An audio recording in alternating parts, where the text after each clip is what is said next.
नमस्कार, आप देखना शुरू कर चुके हैं सरकार। मैं हूं आपके साथ राहुल सौमित्र। मोहन सरकार की तूफानी रफ्तार, सत्ता संभालते ही फैसले धुआंधार।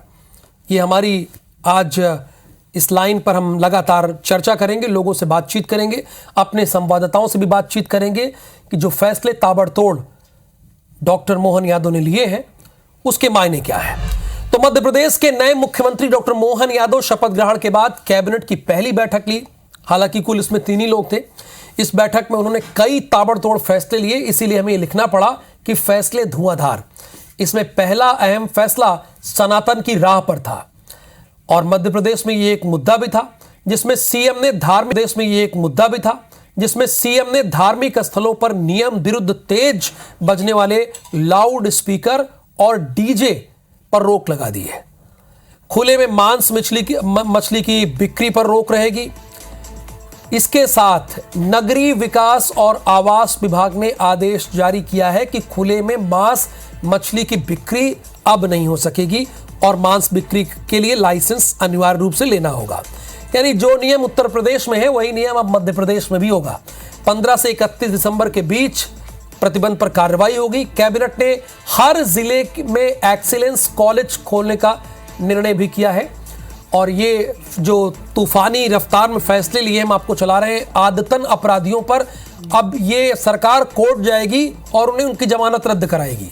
जमानत पर छूट कर आए अपराधी की जमानत कैसे रद्द हो, इसके लिए काम करेगी। डिग्री और मार्कशीट के लिए डीजी लॉकर की सुविधा रहेगी। अब तेंदुपत्ता संग्राहकों को 3000 प्रति मानक बोरा नहीं मिलेगा, इसमें जोड़ दीजिए 4000 कर दीजिए। बल्कि ये मोहन सरकार ने फैसला लिया है। आदतन अपराधियों पर शिकंजा कसा जाएगा। आपने देखा छत्तीसगढ़ में एक खबर आज सामने आई जिसमें एक आदतन अपराधी जो कि जमानत से छूट गया, उसने मुख्य गवाह पर हमला कर दिया जानलेवा।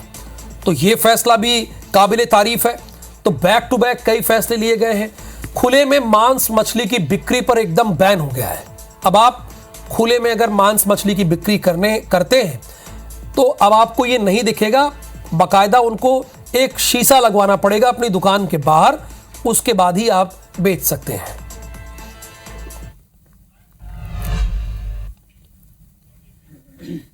ध्वनि विस्तारक यंत्रों को तो अपनी तय समय सीमा के अंदर और जो उनकी मर्यादा उसमें उनको अपनी उपयोग करना चाहिए। उस नाते से हम कोशिश करेंगे कि ये, लेकिन कुछ जिलों में अलग अलग स्थिति भी है। तो एक यूनानिमस सैद्धांतिक रूप से तो हम सहमत हैं, लेकिन अगर ऐसा लगता है कि जहाँ कोई परमिशन की जरूरत पड़ेगी तो वो परमिशन पे हम जाएंगे। फूड सेफ्टी नियम लागू होने के बाद खुले में मांस या अंडे की दुकान चलाना, ये भारत सरकार ने भी इसमें दिशा निर्देश जारी किए हुए हैं। इस चीज को कड़ाई से लागू करने के लिए हमने कैबिनेट में इसके संबंध में तैयारी करने के लिए कहा है। हर जिले के अंदर युवाओं के लिए एक एक्सीलेंस कॉलेज बनाया जाए जो सभी प्रकार की नई शिक्षा नीति के माध्यम से सभी कोर्स की वो पढ़ाई वहां हो सके। लगभग 52 कॉलेजों का चयन हम कर रहे हैं। अगले सत्र से सभी कॉलेज चालू करेंगे जिसमें सभी प्रकार के कोर्स, अगर वो डिग्री है तो पीजी होंगे, बस की व्यवस्था होगी और प्रधानमंत्री एक्सीलेंस कॉलेज के नाम से उनको जाना जाएगा। तेंदुपत्ता संग्रहण के लिए 3000 की प्रति बोरा की जो हमारी सीमा थी, अब उसको 4000 रुपये प्रति बोरा करने के आदेश इसको जारी करने के लिए बता दिए गए।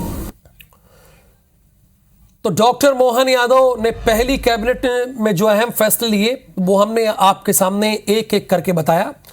कुछ फैसला तो सनातन की राह पर चलता हुआ दिखाई दिया, कुछ फैसला आधुनिकता और कुछ फैसला बहुत जरूरी था। जैसे तेंदुपत्ता संग्राहकों की कीमत 3000 से 4000 कर दी। अब 52 जिलों में प्रधानमंत्री के नाम से एक्सीलेंस कॉलेज खुलेगा, उसके चयन की प्रक्रिया भी शुरू हो जाएगी और इसके साथ खुले में मांस मछली और अंडा की बिक्री पर अब प्रतिबंध रहेगा। इसके लिए बाकायदा एक नियम और कानून बनाया जाएगा और साथ ही धार्मिक स्थानों पे जो लाउड स्पीकर बजता था वो एक मिनिमम डेसिबल पे चलेगा जो मानक होगा। नवीन सिंह इस वक्त हमारे साथ, हमारे संवाददाता जुड़े हुए हैं। नवीन, मोहन सरकार की तूफानी रफ्तार दिखने लगी है, बैक टू बैक वो फैसले ले रहे हैं। जहां पहली कैबिनेट में कुछ फैसला सनातन की राह पर दिख रहा है, तो आधुनिकता की धार भी दिख रही है।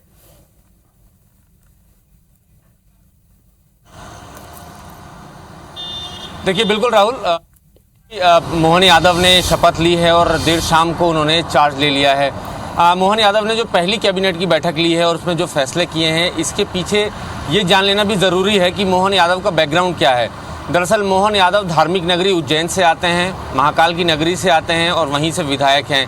लिहाजा उसी से जुड़ा हुआ एक फैसला लिया कि मध्य प्रदेश में अब खुले में मांस की बिक्री नहीं होगी, मांस और अंडे की बिक्री नहीं होगी। ये सीधे तौर पर उन्होंने उज्जैन में इस तरीके से देखा होगा और लिहाजा बड़े लंबे अरसे से वो चाह रहे होंगे कि इस पर सबसे पहले प्रतिबंध लगाया जाए। चूँकि कोई बहुत बड़ा फैसला नहीं है, लेकिन अगर इसको प्रशासन कड़ाई से पालन कर रहा होता तो ये नौबत नहीं आती। खैर, मोहन यादव ने ये फैसला लिया। इसके बाद मोहन यादव ने हर ज़िले में एक्सीलेंस कॉलेज खोलने का फैसला लिया। तो इसके पीछे ये भी देखना ज़रूरी है राहुल कि मोहन यादव पिछली सरकार में उच्च शिक्षा मंत्री रहे थे। तो उच्च शिक्षा मंत्री रहते हुए कई सारे अधूरे काम रह गए थे। सरकार के पास बहुत ज़्यादा समय नहीं था, 3-3.5 साल सरकार ने काम किया उच्च शिक्षा विभाग में रहते हुए। चूँकि एक्सीलेंस कॉलेज खोलने का उनका पुराना सपना रहा होगा, लेकिन चूँकि एक कैबिनेट मंत्री रहते हुए वो इतना बड़ा फैसला नहीं ले सकते थे। इसके लिए बड़े बजट की ज़रूरत होती और बिना मुख्यमंत्री शिवराज सिंह चौहान के अनुमति के या बिना उनकी मंजूरी के इतना बड़ा फैसला नहीं लिया जा सकता था। लिहाजा ये माना जा सकता है कि उनके मन में बहुत दिनों से ये फैसला, ये सपना चल रहा हो और उन्होंने सोचा हो कि जिस दिन मैं मुख्यमंत्री बनूंगा तो सबसे पहले मैं यही काम करूंगा। लिहाजा मुख्यमंत्री बनते ही उन्होंने सबसे बड़ा फैसला और सबसे पहला फैसला, जिसे आप आधुनिक फैसला कह रहे हैं राहुल, उन्होंने लिया। मध्य प्रदेश के हर ज़िले में एक्सीलेंस कॉलेज खोलने का फैसला लिया। मध्य प्रदेश के स्कूलों में तो फिलहाल एक्सीलेंस, मध्य प्रदेश के तमाम ज़िलों में तो फिलहाल एक्सीलेंस स्कूल हैं, लेकिन एक्सीलेंस कॉलेज का फैसला पहला और बड़ा दूरगामी परिणाम लेकर आएगा। चूँकि शासकीय जो स्कूल कॉलेज हैं वहाँ पर बहुत ज़्यादा कंपोजिट सुविधाएं नहीं हैं। कहीं बिल्डिंग है, लाइब्रेरी कहीं है, बस परिवहन की सुविधा वहाँ नहीं है, लैब नहीं है। तो इसको एक आधुनिक तौर पर एक्सीलेंस कॉलेज बनाकर मध्य प्रदेश के मुख्यमंत्री मोहन यादव एक बड़ा संदेश देना चाहते हैं। वो ये बताना चाहते हैं कि मध्य प्रदेश का जो युवा है, जो शासकीय महाविद्यालयों में पढ़ता है, वो भी बेहतर नतीजे मध्य प्रदेश के लिए दे सकता है। तो ये माना जा सकता है कि राहुल की ये 2-3 जो बड़े फैसले लिए हैं मोहन यादव ने, और आज नई सरकार बनने के बाद, मुख्यमंत्री बनने के बाद पहली कलेक्टर कमिश्नर कॉन्फ्रेंस आज मोहन यादव करने जा रहे हैं। माना जा सकता है कि इस कलेक्टर कमिश्नर कॉन्फ्रेंस में लॉ एंड ऑर्डर बड़ा मुद्दा हो सकता है। चूँकि मध्य प्रदेश में भारतीय जनता पार्टी सरकार की खिंचाई विपक्ष सिर्फ लॉ एंड ऑर्डर पर करता रहा है। महिलाओं के खिलाफ होने वाले हिंसा, बलात्कार और लूट डकैती जो घटनाएं मध्य प्रदेश में होती रही हैं, तो इसको लेकर विपक्ष लगातार बीजेपी की सरकार पर हमला करता रहा है। एनसीआरबी के आंकड़ों के जरिए भी ये बताते कांग्रेस के नेता रहे हैं कि मध्य प्रदेश देश भर में रेप कैपिटल के तौर पर जाना जाता है। आदिवासी महिलाओं के साथ सबसे ज़्यादा गुमशुदगी की रिपोर्ट होती है। आदिवासी बच्चियां सबसे ज़्यादा मध्य प्रदेश में लापता होती हैं। निमावर जैसे घटनाकांड होते हैं। लटेरी में आदिवासियों पर वन विभाग के लोग गोली चला देते हैं, सीने पर गोली मार देते हैं, उनकी हत्या होती है। तो इस तरीके के आरोप बीजेपी की सरकार पर लगते रहे हैं। तो आज जो कलेक्टर कमिश्नर कॉन्फ्रेंस है, माना जा सकता है कि लॉ एंड ऑर्डर को चुस्त और दुरुस्त करने के लिए मोहन यादव आज कलेक्टर्स को, एसपी को, कमिश्नर्स को बड़े निर्देश दे सकते हैं। क्योंकि कल जब प्रेस कॉन्फ्रेंस, अच्छा नवीन, एक चीज और मैं आपसे जानना चाहता हूं, ये जरूर कही, आप हमारे दर्शकों को ये बताइए, जो लाउड स्पीकर को लेके फैसला है, क्या उस पर गाइडलाइन जारी कर दी गई है?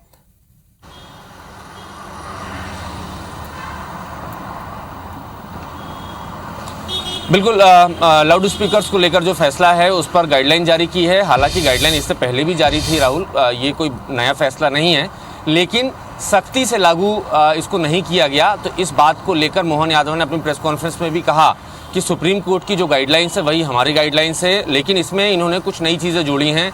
मध्य प्रदेश की सरकार ने कुछ नए संशोधन किया है। अब मध्य प्रदेश की सरकार जो है उड़नदस्ते बनाएगी हर ज़िले में। उड़नदस्ते कभी भी जाकर मंदिर, मस्जिद, धार्मिक जगहों पर जाकर ये जांचेंगे कि तय सीमा के मुताबिक ध्वनि यंत्र बज रहे हैं कि नहीं बज रहे हैं। अगर तय सीमा से ज़्यादा बज रहे होंगे तो ज़रूर उन पर कानूनी कार्रवाई होगी और सख्ती से कार्रवाई होगी। तो ये संदेश मोहन यादव ने दिया है। हालांकि ये पहले से भी तय था कि शादी या बारात में तेज़ आवाज़ में डीजे बजाने के लिए परमिशन लेना ज़रूरी है। मध्य प्रदेश की सरकार, प्रशासन परमिशन भी देता था। कई मौक़ों पर जांच भी होती थी, लेकिन उतनी सख्ती से ये नियम फॉलो नहीं होता था। लेकिन इस बार मोहन यादव ने अपने तेवर साफ कर दिए। प्रशासन भी ये समझ चुका है कि अगर मुख्यमंत्री पहली कैबिनेट की बैठक में ये फैसला ले रहा है तो मुख्यमंत्री का कितना इस चीज़ से इंटरेस्ट होगा। लिहाजा भी माना जा सकता है राहुल की बहुत सख्ती के साथ प्रशासन भी इस फैसले के साथ काम करेगा। जाहिर सी बात है, यानी पहले भी इस बाबत नियम थे लेकिन सख्ती से पालन नहीं किया जा रहा था, और डॉक्टर मोहन यादव ने कहा कि इसका सख्ती से पालन किया जाना चाहिए। बहुत शुक्रिया नवीन सिंह इस पूरी इंफॉर्मेशन के लिए, पूरी जानकारी के लिए।